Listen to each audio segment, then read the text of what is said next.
Welcome, welcome, seekers of knowledge. Welcome to another episode of Your Pocket DPO, a privacy podcast with your host, Alexandra Stanford. If you're new to the show, this is the place where you learn about the legal side of data protection. Here you can learn about the latest news and issues in the digital privacy field. Listen to me break down privacy policies in a way that you can understand, answer trivia questions that I pose that will have you thinking, and listen to interviews with various privacy professionals about their opinions and contributions to the privacy and data protection field. Today, I have the honor of interviewing Professor Paolo Balboni, who teaches at ECPC at Maastricht University. He is a qualified lawyer specialized in ICT, privacy, and cybersecurity, and admitted to the Milan Bar and registered at the Amsterdam Bar. He is also the founding partner at ICT Legal Consulting and ICT Cyber Consulting. His main research focuses on cybersecurity, data management, and data protection as a corporate social responsibility, which together can be used to help organizations responsibly further their economic targets and at the same time positively contribute to the development of a fair data centric society. He has authored the book Data Protection as a Corporate Social Responsibility and is the topic of today's podcast and has published on various topics within the data protection field. And also today, I'm interviewing Ms. Kate Francis, who is a PhD candidate and a certified data protection officer, as well as the head of research, data ethics, and data sustainability at ICT Legal Consulting.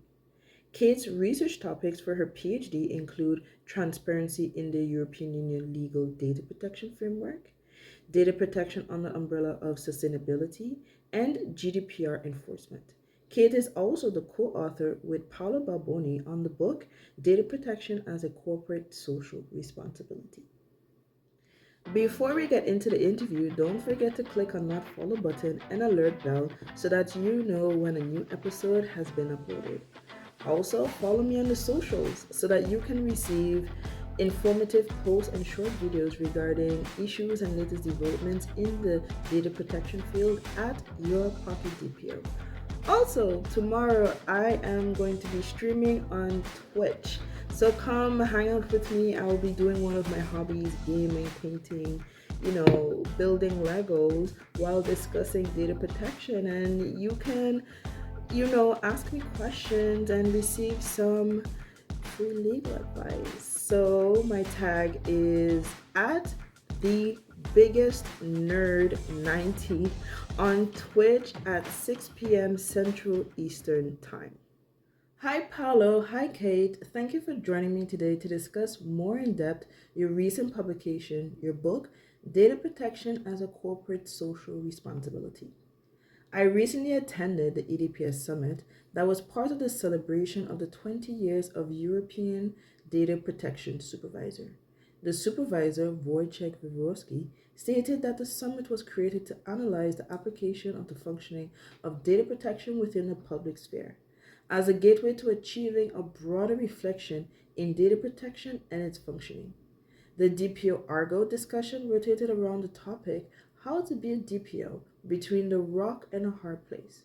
Many of the panelists suggested ways to creating a soft spot for DPOs, which is the understanding by the controller the importance of data protection in the organization.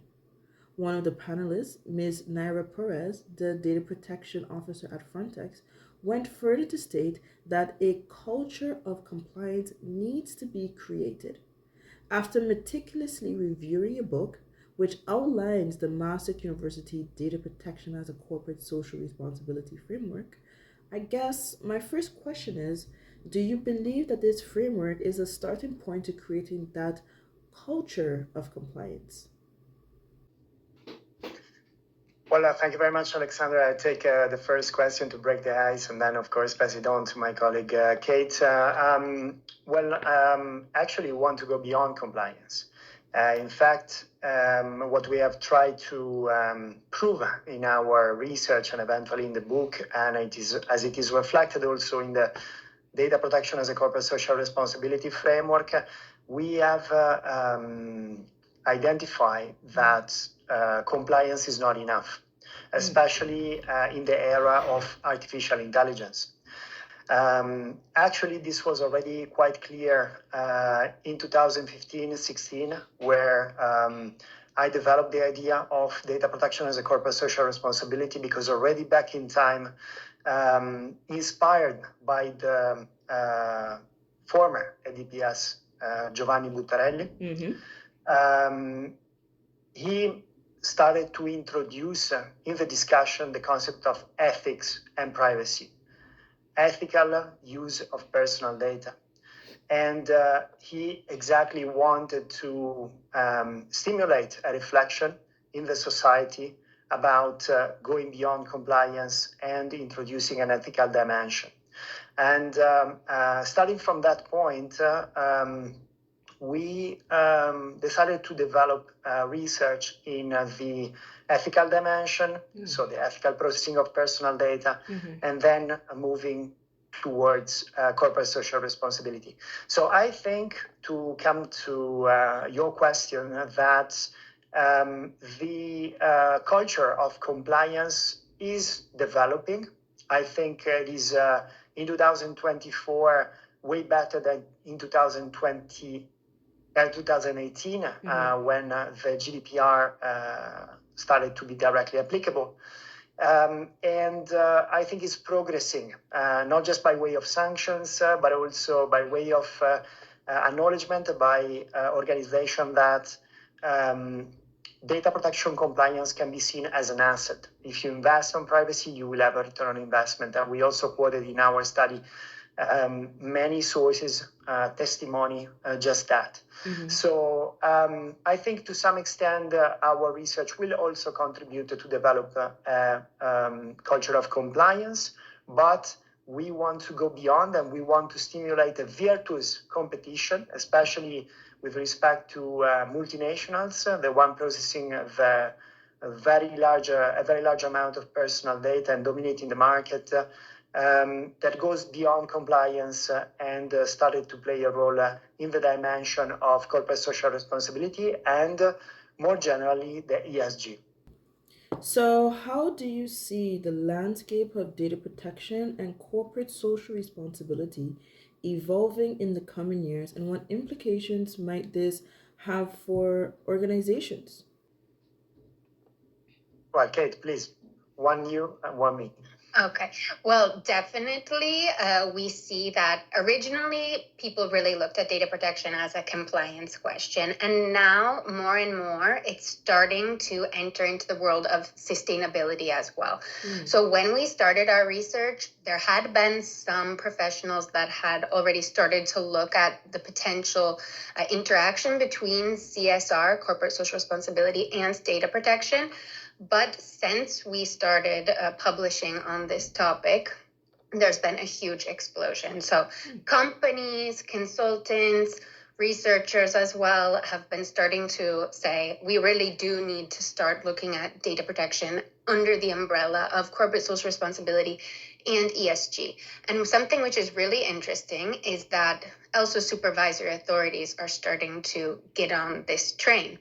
So in December, actually, the Dutch Data Protection Authority published a document on their website that explained how organizations can include privacy-related information in their annual reports. And even before that, last April, at the Privacy Symposium, which is a great international conference that takes place in Venice every year, the various data protection authorities, including from Kenya, France, and also Italy, confirmed that they are in line with this idea that data protection should also be seen as part of corporate social responsibility. So I really think this is the future. This is the way for organizations to really capitalize on their compliance investments as well, because there are studies that show that the ESG score, which is a very important indicator for investors,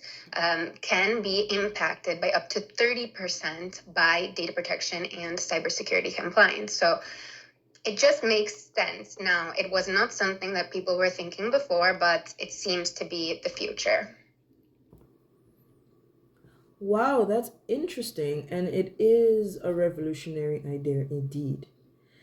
Can you speak to how exactly this perspective, or let's say, how your framework can help achieve this higher ESG score? Well, I think first and foremost, the ESG score is composed by controls related to environment, controls related to corporate social responsibility, and controls related to corporate governance. And if somebody takes a close look to our framework, which is composed by 5 principles, 25 rules, and 44 auditable controls, you will see that we actually act in all of these dimensions. So I'll give you some example. Environment. We have controls related to minimizing the processing of personal data, leveraging the principle of data minimization, finality, and data deletion, captured in Article 5 of the GDPR, in order to use the least computational capacity possible and therefore to contribute to the diminishing of the emission of CO2. When we look at the dimension of corporate social responsibility, of course, the vast majority of our framework is directed in that perspective. But when you address corporate social responsibility, for example, you need to do a materiality assessment to understand what your stakeholders value, and we also have a specific control on that, where we ask the organization to understand internally and externally what the stakeholders expect the organization to do with respect of privacy, data protection, in terms of having a socially responsible behavior, just to mention one of them.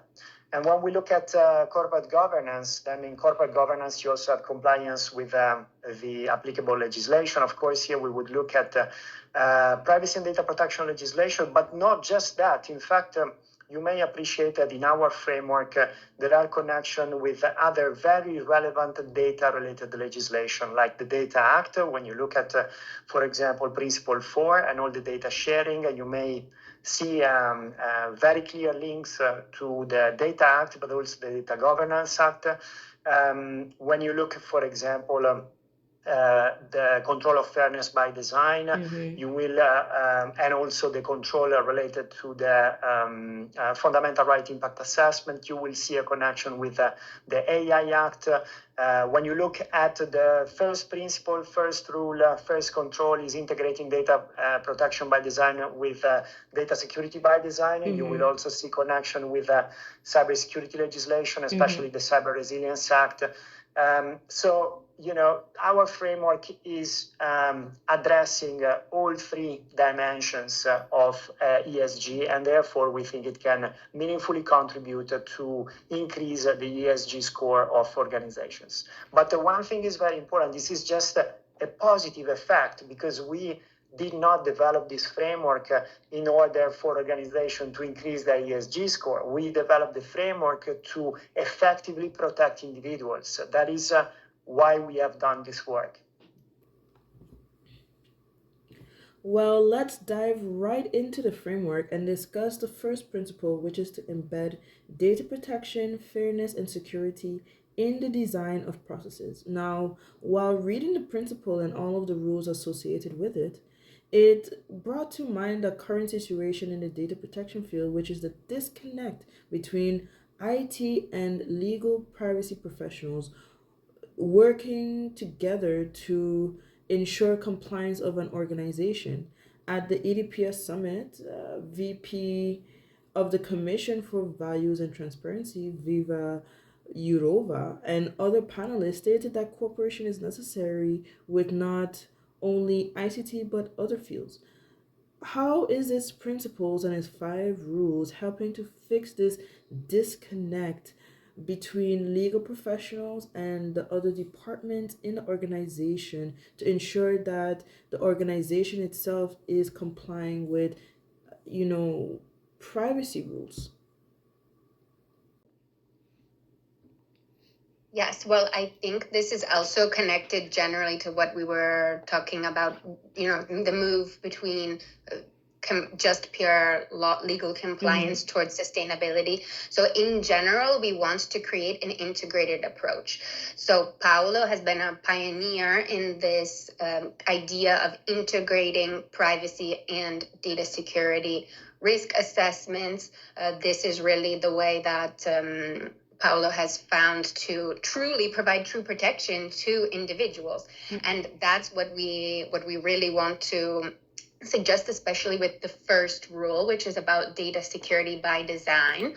Then the other rules in this principle, I'll just bring them up on the screen. While you bring them up on the screen, I just would like to add a couple of observations. You're very right, Alexander, that the interaction between legal and IT is key.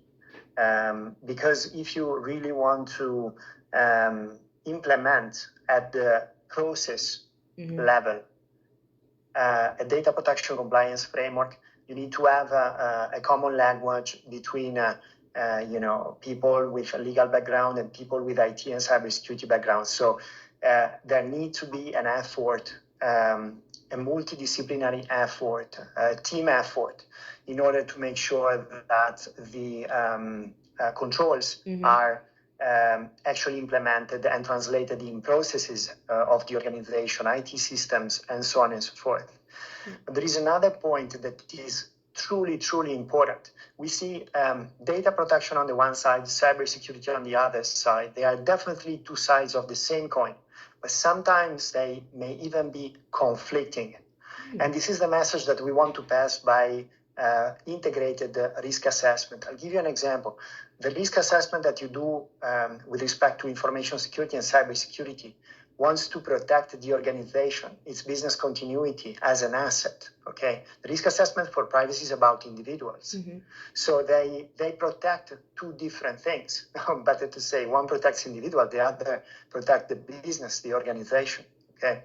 So we definitely need to do a risk assessment in an integrated way. If not, for example, you want to protect the confidentiality of the information within your organization. Maybe you're going to develop a DLP, data loss prevention solution. Data loss prevention solution, in a nutshell, are technological solution that will monitor the traffic within the network of the organization, possibly monitoring employee, processing a lot of personal data. From the cybersecurity and information security perspective, the more you monitor, the better, because you will increase the chances to see anomalies and to detect a possible loss of confidentiality of information.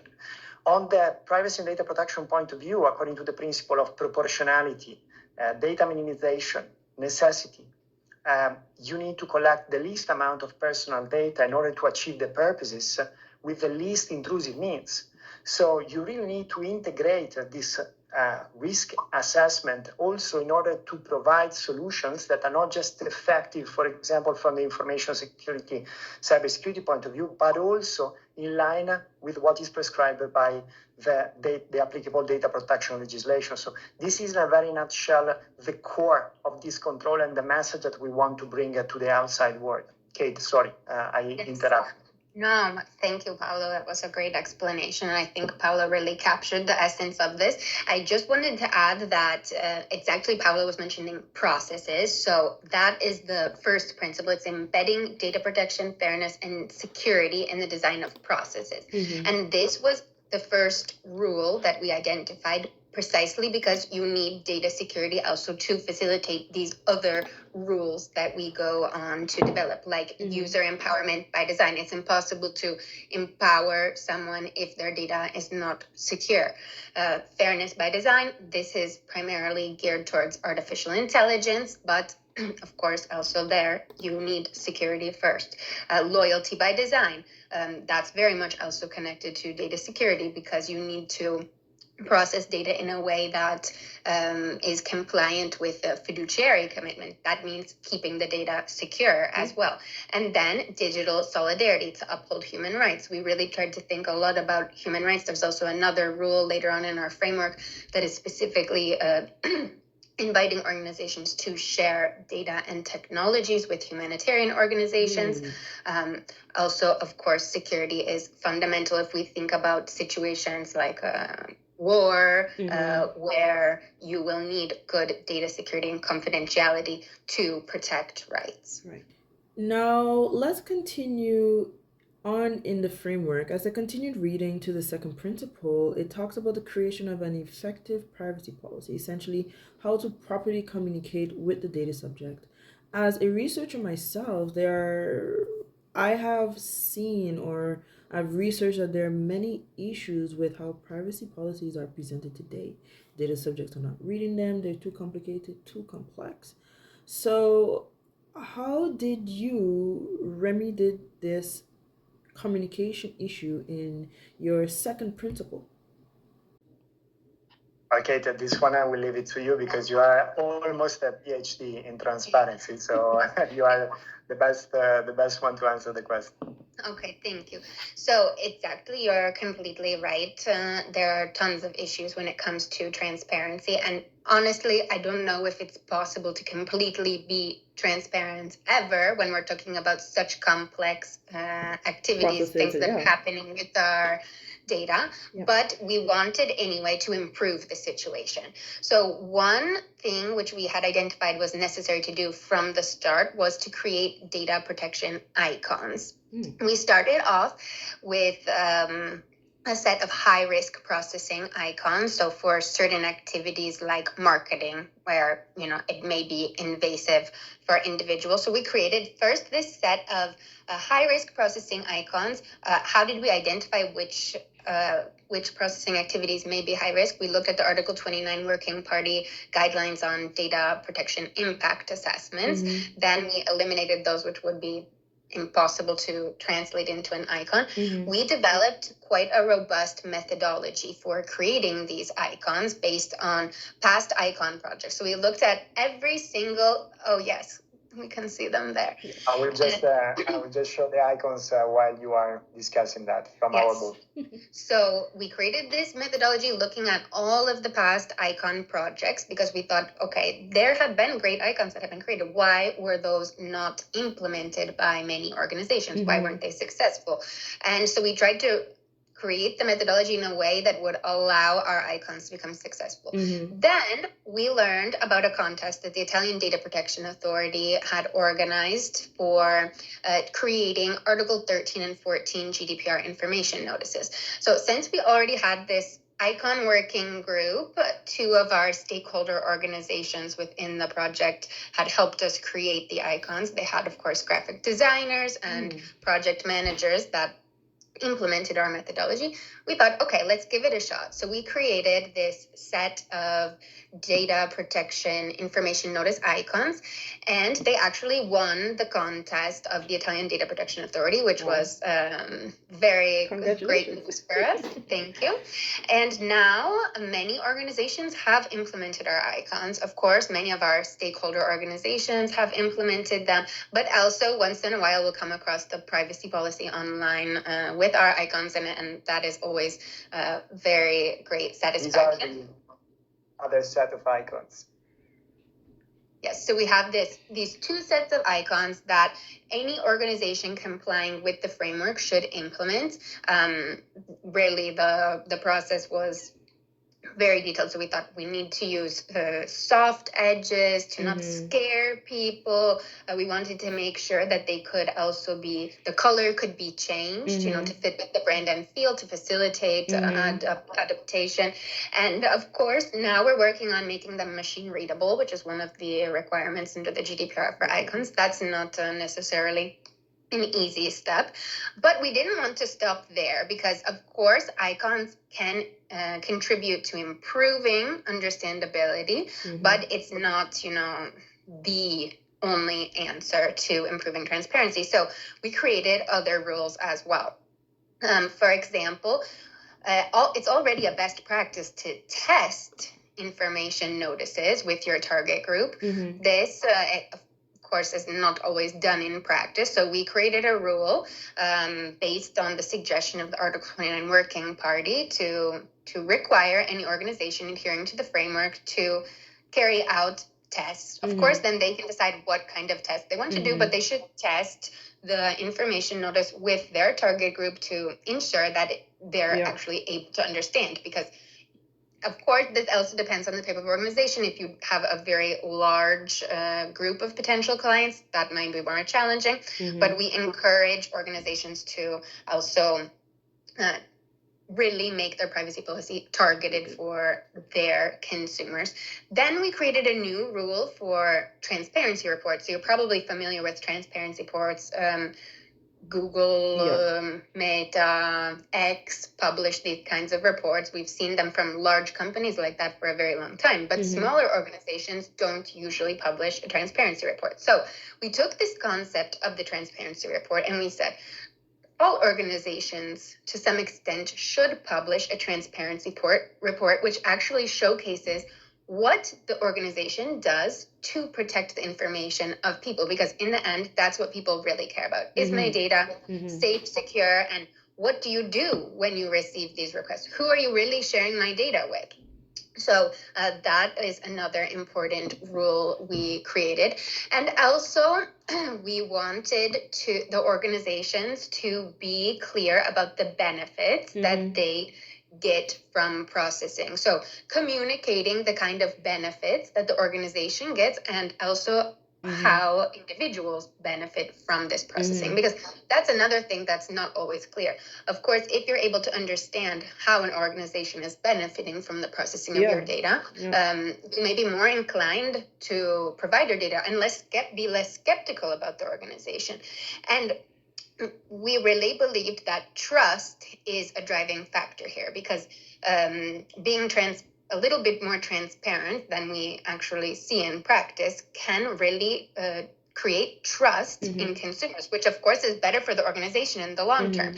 And that's something which is a thread throughout all of the rules. So we're trying to encourage organizations to do things that will build trust, being more transparent, which will benefit, of course, individuals, but showing organizations that they will also derive a benefit from that. And when I reviewed your icons and then went to Maastricht University's website, I saw the icons in their privacy policy. And as I read the privacy policy, the information was much easier to grasp. So these icons are definitely beneficial. In 2025, which is next year, the EU Accessibility Act will become enforceable. It aims to improve accessibility to products and services. The EEA requires that products and services are accessible to persons with disability. Did you foresee your icons could help persons with a disability, help them understand their data protection rights? Well, I think definitely if they are machine readable, can of course interact with the machine, and the machine can be set to prompt and interact with the icons with respect to possible less ability of the user, and come up with sounds or other possibility to make the information statement, the privacy policy, clearer and more understandable. In that respect, I think there is another very important point worth mentioning in Principle 2 on transparency. If we look at Rule 1 and Rule 2, Rule 1 is about providing more transparent and meaningful information before collecting personal data, and a lot of organizations are focused there, and the main studies are focused there. But we want to go one step further, as usual, and we look at Rule 2. And Rule 2 is about informing individuals about processing that are going on and maybe not even more visible to the individual. So think about an application that you use, and when you use that application, you also allow the geolocation of yourself by the organization running the application. And at some point in time, you stop using that application, but you leave it open on your mobile phone, which means that your geolocation will be tracked until you switch off that application. And we think that this is potentially very harmful for individuals, because I think most of the people will simply forget about it. and nevertheless being track and trace and monitored by third parties. So also in that respect, we mandate through our framework that organization will also address this possible issue by, for example, using notification pop-ups or sounds or flashlights or whatever it is possible and available in order to remind individuals of their choice, because I may have chosen to go running on Sunday afternoon, and when I finish the run I forget to switch off the application, and still the application is running for 2-3 days. I didn't even know that, and it would be very nice for the owner of the application to remind me, hey, we are still here, we're still monitoring where you go. This is exactly the level of protection that we want to achieve, is factual protection of individuals, regardless of the fact that I gave my authorization to monitor and to geolocate me while the application is running, because sometimes I forget and still, the processing activity may be lawful, so in compliance with the legislation, but I'm not protected anymore because I'm not conscious anymore of that choice. Yes. I definitely forget some permissions were left on my apps that are tracking my geolocation, and I will continue to keep this in mind as a researcher, also as a data subject myself. Now, as I continued reading to the third principle outlined in your book that deals with the balancing of profits with actual benefits of the citizens, this is in reference to what you said earlier with the transparency report. Now, isn't the benefit to data subjects the service they are receiving when their data is being processed? Like, what other benefits could there be? Well, I think if I make it, maybe I just try to explain with a little bit more detail what we are trying to do with this whole principle of balanced profit with the actual benefit for citizens, and then I let you, Kate, expand on that. So we are all aware of the fact that especially large organizations are heavily monetizing personal data. And on the other side, we have users, consumers, data subjects that feel that they don't get enough. Okay. And I think probably in the vast majority of the situation, it is actually like this. But a true informed discussion about that, I think, has just started with the pay or consent discussion, of Meta and with respect to the position of the supervisory authority. So we already understood that that discussion would be very material for the whole data-driven economy and society. So years ago, when we devised this principle, we wanted to stimulate this discussion. And in order to stimulate the discussion, first you need to clarify the subject matter of the discussion. And in order to clarify the subject matter of the discussion, we have invented the PMB test, the Paolo Balboni test. No, I'm joking. It's the profitable and beneficial test. And the profitable and beneficial test is very easy because you are a DPO, you know that under the GDPR, you have as a compliance obligation the record of processing activities according to Article 30 of the GDPR, the so-called ROPA. In the ROPA, record of processing activities, you will list all the processing activities, right? Then the exercise that we require the organization to do is to go processing by processing and to check whether the organization profits from that. Let's say it's a profiling activity, so they benefit because they learn more in terms of knowledge of the habits or purchasing habits of an interest of an individual. So there is a profit there, okay? we want them to pinpoint a benefit for the individual. What is the benefit? Is there a benefit? And we want to make sure that there is a benefit, because we want to start an informed discussion on the one side, organization making money or anyway capitalize on processing of personal data in terms of knowledge or other positive, economically valuable things. But on the other side, we also want to let clearly emerge what is, at least in the mind of the organization, the benefit for the individuals. Once we have started to do this kind of, to draw this symmetry, there is a profit, what is the benefit, then we can have an informed discussion whether this is fair or not, whether this is balanced or not.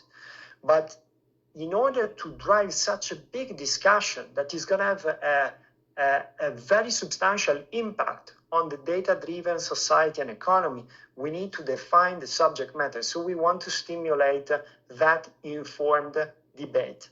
So you may have noticed that we say balance profit with benefits. So by balancing, the idea is that, the profit should be adequate in terms of benefit that you give back. Okay, or better to say, the benefit for the individual should be adequate with respect to the profit of an organization. That will be our next step. At this point in time, we just want to draw an equation where if there is a profit, there must be a benefit. In the future, we aim at creating a sort of formula to understand whether this balance is adequate or not. But I think it's very important that everybody understands why we have devised this specific principle, because from there we want to contribute to this very, very important discussion about profit for organization, benefit for individuals. Kate. Yes, well, I think Paolo explained it very well.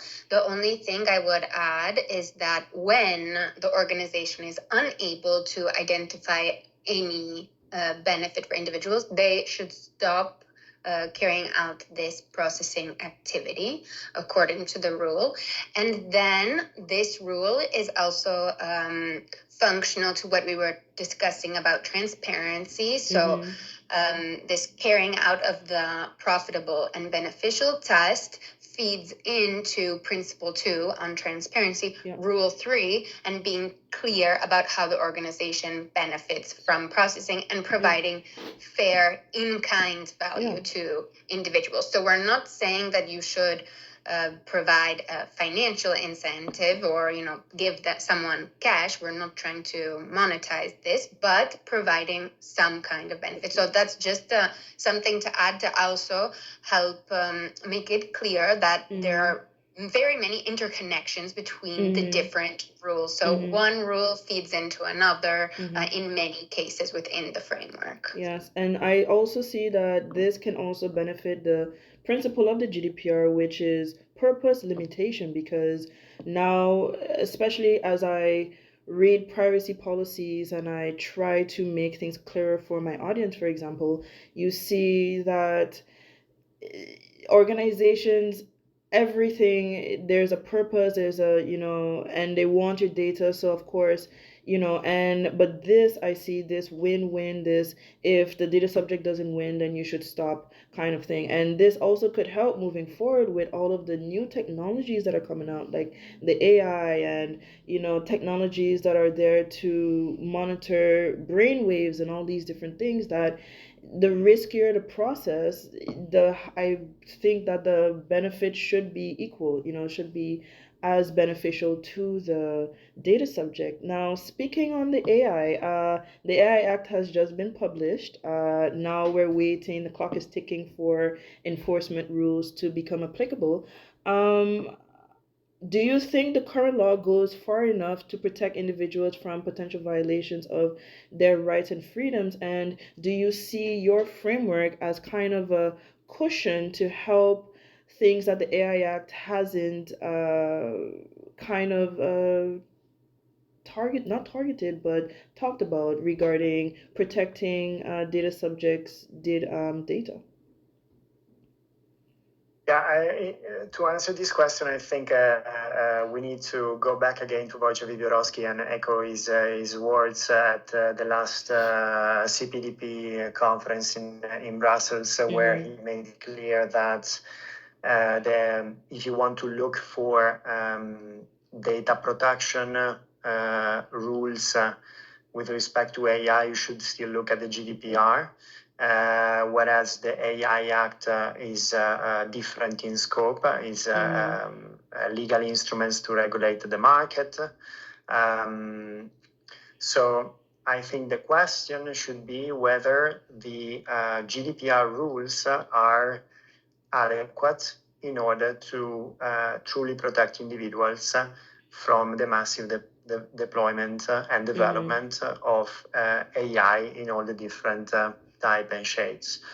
I think already quite some years ago, it was clear that the GDPR is a very important protection instrument for individuals, but it may fall short when it comes down to truly protect individuals, also from this kind of predictive technologies that especially are prone to create discrimination, biases, and so on and so forth. So I think in that respect that our framework can truly play an important role, an important compensation role between the GDPR, the AI Act, and this additional dimension, ethical, socially responsible behavior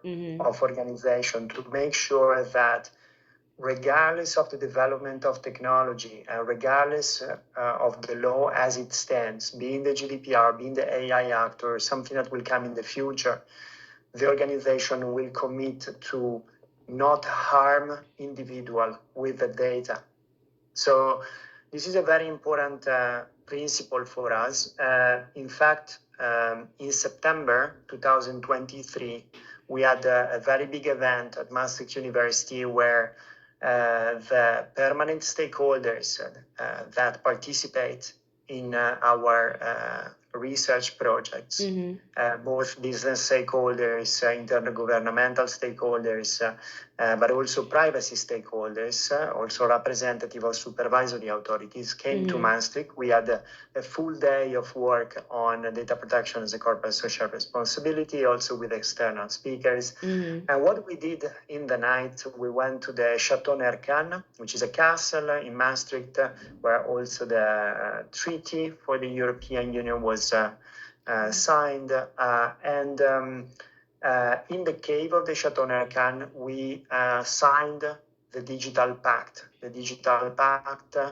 to signify a common understanding that privacy and cybersecurity should be seen in the dimension of corporate social responsibility.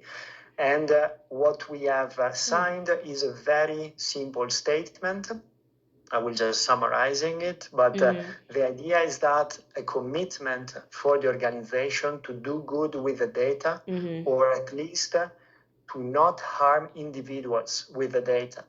So you see, Alexandria, now that we are going way beyond the scientific research, we are going way beyond increasing the ESG score. We are trying to create a movement. We are trying to stimulate a responsible processing of personal data that will actually signify this commitment of at least do not harm individuals with the processing of their personal data. And in that respect, I think we are really acting as a safeguard for individuals, regardless of the applicable legislation, regardless of the adequacy of the legislation with respect to the swirling development of technology. Okay. I would also add that fairness, for example, is not very enforced by European data protection authorities right now. If we look at GDPR enforcement, I do think that fairness will catch on as something that authorities will start enforcing more, but it's also difficult to enforce because it's somewhat more nebulous than other principles like transparency or lawfulness. And within our framework, in this rule of fairness by design, so the rule is implementing fairness by design, ensuring that fundamental rights to privacy and data protection are upheld when you're designing and developing systems that process personal data. We really went in to define what is fairness by design, how can you be fair when you're developing AI, and we also go further than the AI Act in terms of explaining that you need to carry out a fundamental rights impact assessment or human rights impact assessment for all activities that are involving AI, not only high risk AI system. So this is one place where we do go a bit further.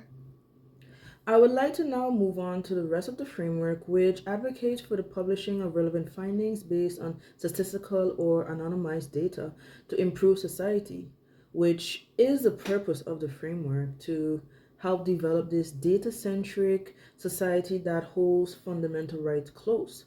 Now, data sharing is a topic that has a lot of negativity around it. How does your framework help remove some of that stigma so that data sharing can help other companies, governmental entities, research, and humanitarian efforts? Well, I think the key is that reading the principle, one can immediately understand that we are pushing organizations to share non-personal data. So the idea is not to share personal data. The idea is to share information. The idea is to share knowledge. So this principle is all centered on the fact that especially large organizations, they process a large amount of personal data. They get a lot of insight on very important topic that if shared with consumers, with business, with the research, with governments, but also with international humanitarian organizations, they can improve our society. I give you a couple of examples. So think about an automotive a car manufacturer, okay, a car manufacturer of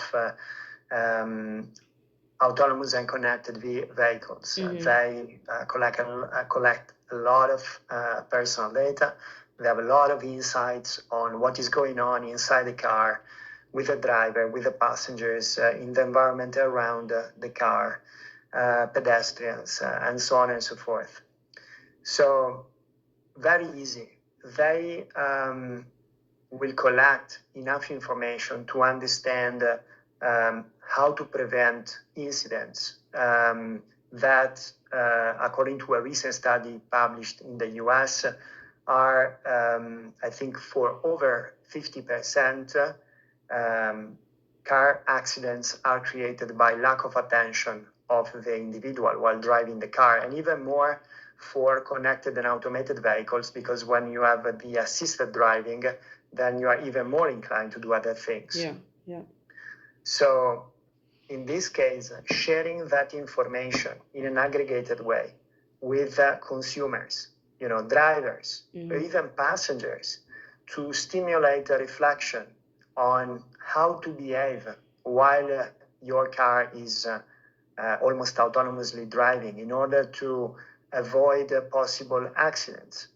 That will be very important, as well as sharing this type of information with other businesses, other car manufacturers that can, for example, together develop some way to reestablish the attention of the driver, or to make sure that some conducts will not happen within the vehicle.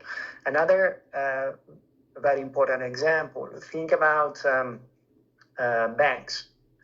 Banks they also collect a lot of personal data of individuals, and they can definitely draw some conclusions on behaviors of individuals that will lead them to a default. Okay, so when they borrow money from a bank and they started, to behave in a certain way, then this behavior may lead to the impossibility for them to repay the debt.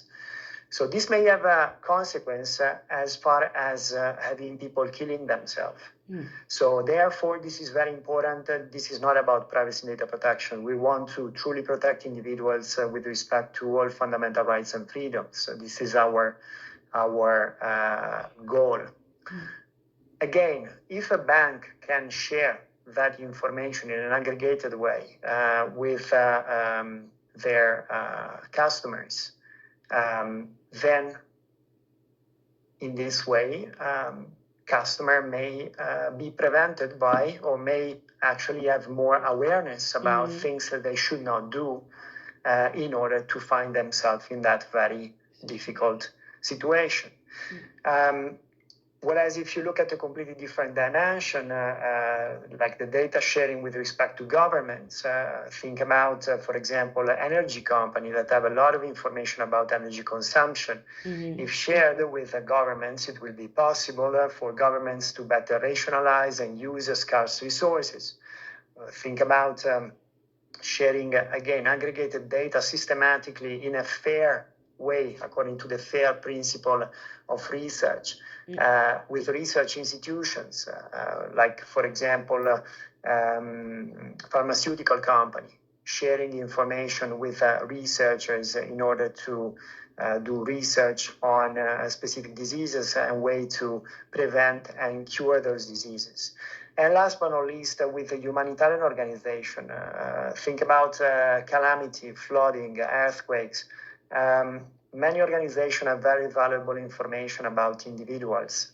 For example, their last geolocation, their last message on social media, a way to report themselves as safe on social media. Well, in this case, we will talk about personal data, not aggregated data. But, if shared for a common good in that respect, we stimulate that sharing, and we stimulate finding the most adequate legal basis to do so in that respect. Now, moving on to the last portion of your framework, which advocates for a portion of an organization's revenues to be devoted to awareness campaigns for citizens concerning the data centric society. So, I guess my question is, what type of awareness campaigns should an organization basically donate to or host to comply with this part of the framework?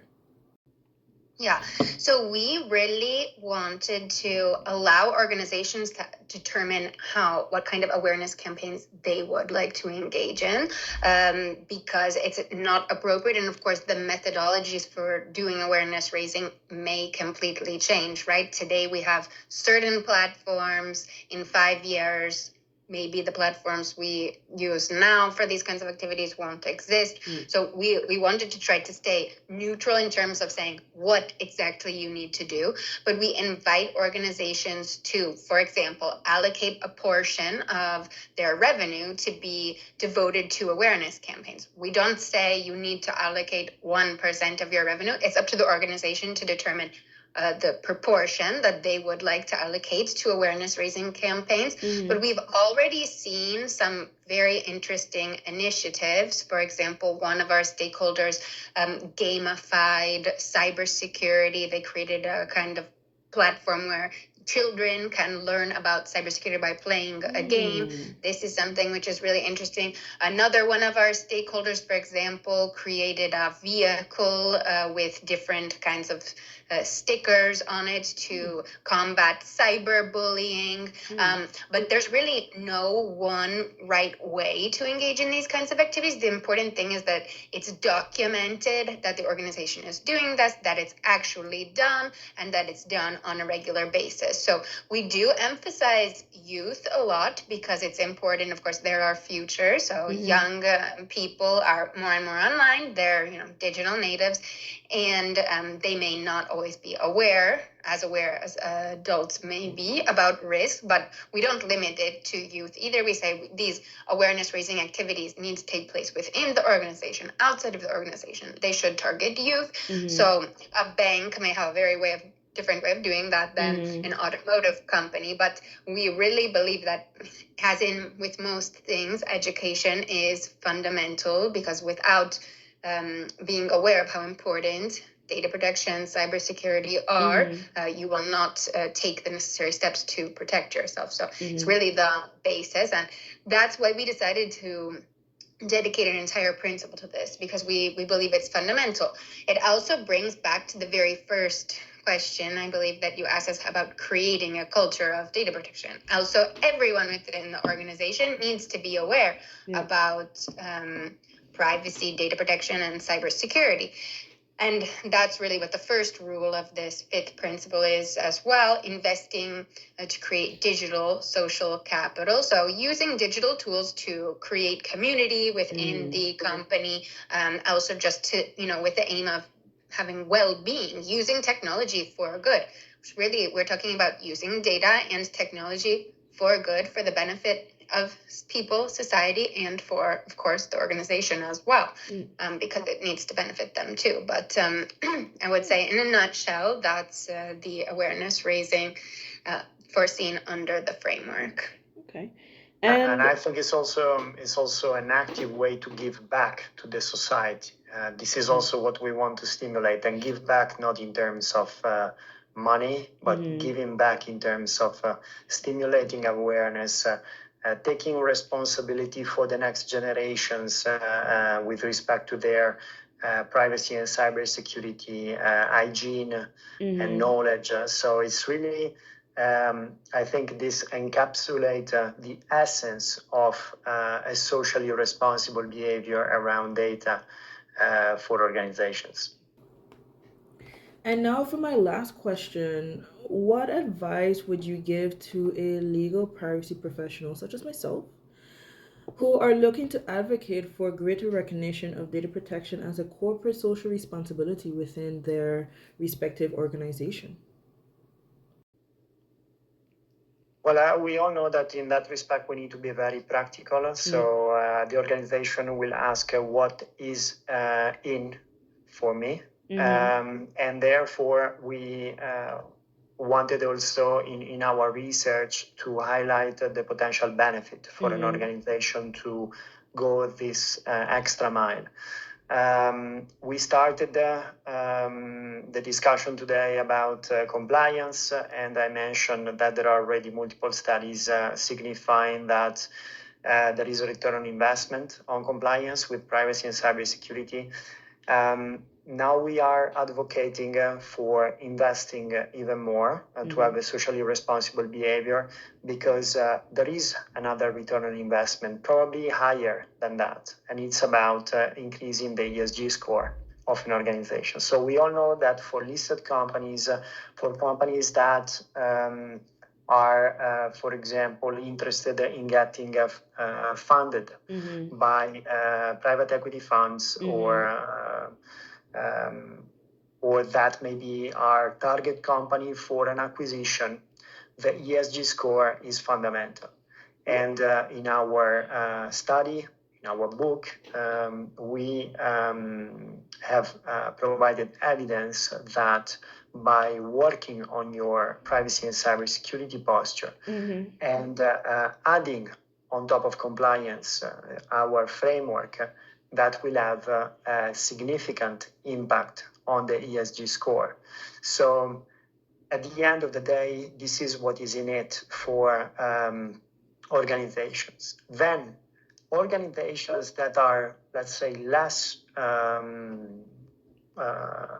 interested in increasing their ESG score, then the other point is nowadays consumers, the society as a whole, is more and more aware of the importance for organization to showcase a responsible behavior. So you have generations like millennials that are specifically looking for sustainable companies in order to buy their product and services over other companies. But in general, you will see more and more requests of sustainability and more requests of showing clear evidence that an organization is sustainable, socially responsible, and so on and so forth. So also in that respect, as Kate mentioned before, to gain more trust, and trust means also more opportunity, more customers, a bigger expansion. That will also be very important for an organization. And last but not least, I think there is also a social responsibility of the management of an organization. So if you are an organization and you are driving your growth based on data, I think you should intrinsically embed in your business model the fact that you should do good with the data, should give also back to the society, or at least you should not harm individual with the processing of their personal data. Thank you so much, Professor Balboni and Miss Kate Francis. Once again, thank you for joining me today, and I really enjoyed the discussion and having you on my podcast. Thank you very much, Alexandria. Thank you. It was a pleasure.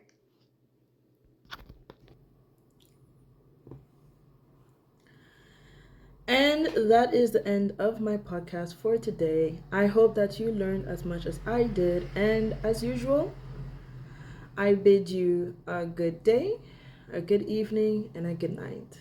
Until next time, bye.